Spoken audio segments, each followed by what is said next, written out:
Dunyoda aritmiyaga qarshi qanday preparat bo'lsa, hammasini qo'llab ko'rganimizda ham foyda bermagan bir bemorimiz haqida men sizlarga so'zlab beraman.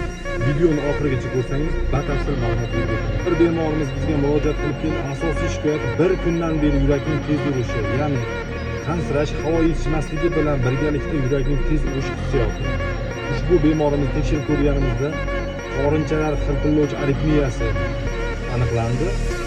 Bemorimizga aritmiyaga qarshi hamma preparat qo'llab ko'rganimizdan hech qanday foyda bermadi. Yurak urishi soni 180 ta 160 tadan ortib tushmadi.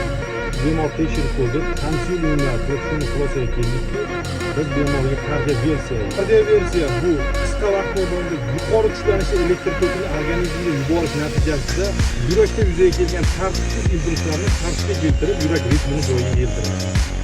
Bu odatda xuddi telefoningizda restart berishga o'xshaydi. Bunday holat yuzasiga bir necha bemorlarimizda qo'llaganimiz yaxshi foyda bergan, hayot holati ancha yaxshilangan aritmiya bartaraf etildi. Agar sizga bunga o'xshagan ma'lumotlar qiziqarli bo'lsa, marhamat menga yozib qoldingiz. Har bir sizni qiziqtirgan ma'lumot uchun alohida video tayyorlayman.